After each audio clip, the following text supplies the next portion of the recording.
Hi friends, வணக்கம் and welcome back to my channel Uppu Puli. இன்றைக்கி நம்ம சிறுகீரையில் எப்படி பொரியல் செய்கிறதுன்னு பார்க்க போகிறோம். இந்த பொரியல் ரொம்ப ஈஸியாக செஞ்சிடலாம். இந்த பொரியலுக்கு 1 ஸ்பூன் அளவுக்கு சமையல் எண்ணெய் சேர்த்துக்கிறேன், 1 ஸ்பூன் அளவுக்கு கடலைப்பருப்பு, 1/2 ஸ்பூன் கடுகு, 1/2 ஸ்பூன் உளுந்து சேர்த்துக்கிறேன். இது 3ஐயும் நல்லா பொரிய விடுறேன். ஃபஸ்ட்டு 3 பொரிஞ்சதுக்கப்புறம் ஒரு பெரிய வெங்காயத்தை பொடியாக நறுக்கி சேர்த்துக்கிறேன். நீங்கள் சின்ன வெங்காயம் கூட சேர்த்துக்கலாம். 4 வரமிளகாய் கிள்ளி சேர்த்துக்கிறேன். காரத்துக்கு 1/2 ஸ்பூன் அளவுக்கு உப்பு சேர்த்துக்கிறேன். அப்போ தான் உங்களுக்கு வெங்காயம் நல்லா வதங்கணுன்னு இப்போவே உப்பு சேர்த்துக்கிறேன். இப்போ இதை போட்டு 2 நிமிஷம் வதக்குனிங்கனாலே போதும், வெங்காயம் நல்லா வதங்கிடும். கீரை பொரியலுக்கே கொஞ்சமாக கடலைப்பருப்பு சேர்த்திங்கன்னா நல்லா டேஸ்ட்டாக இருக்கும். இப்போ நான் சிறுகீரையை நல்லா கட் பண்ணிவிட்டு 2-3 வாட்டி வாஷ் பண்ணி எடுத்து வச்சுருக்கேன்.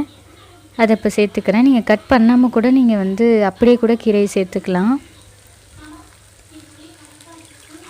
வாஷ் பண்ணி வச்சுருக்க எல்லா கீரையும் சேர்த்துக்கிறேன். இப்போ கீரை போடும்போது நிறையா தெரியும், ஆனால் உங்களுக்கு கீரை நல்லா வெந்ததுக்கப்புறம் கொஞ்சமாக ஆகிடும். உங்களுக்கு இதுக்கு கொஞ்சமாக நான் தண்ணி ஊற்றுறேன்.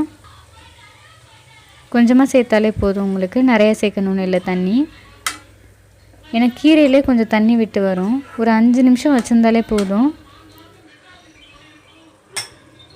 5 நிமிஷத்தில் பார்த்திங்கன்னா கீரை நல்லா வெந்து உங்களுக்கு வந்திருக்கு. இப்போ 1/2 ஸ்பூன் அளவுக்கு தேங்காய் ஃப்ரெஷ்ஷாக துருவி சேர்க்குறேன். தேங்காய் உங்களுக்கு நல்லா வெந்ததுக்கப்புறம் சேர்த்து ஒரு 2 நிமிஷம் வதக்கி வச்சுருந்தாலே போதும். உங்களுக்கு தேங்காய் லைட்டாக முருவலாகி உங்களுக்கு நல்ல டேஸ்ட்டாகவே இருக்கும். தேங்காய் சேர்த்துட்டு ஒரு 2 நிமிஷம் நான் வதக்குறேன். அவ்வளோதான், உங்களுக்கு கீரை பொரியல் சூப்பராக ரெடி ஆகிடுச்சு. இது ஒரு 5 நிமிஷத்துலேயே உங்களுக்கு ரெடி ஆகிடும். நீங்களும் இந்த ரெசிபியை ட்ரை பண்ணி பார்த்துட்டு எப்படி இருந்ததுன்னு மறக்காமல் கமெண்ட்ஸில் சொல்லுங்கள். Meet you all in the next video. Until then bye bye from me. என்னோட சேனல் பிடிச்சிருந்தா மறக்காமல் சப்ஸ்கிரைப் பண்ணிவிட்டு பக்கத்தில் இருக்க பெல் ஐக்கானை கிளிக் பண்ணிக்கோங்க. அப்போ தான் நான் ஒரு வாட்டியும் வீடியோஸ் போட்டேன்னா நோட்டிஃபிகேஷனில் வரும்.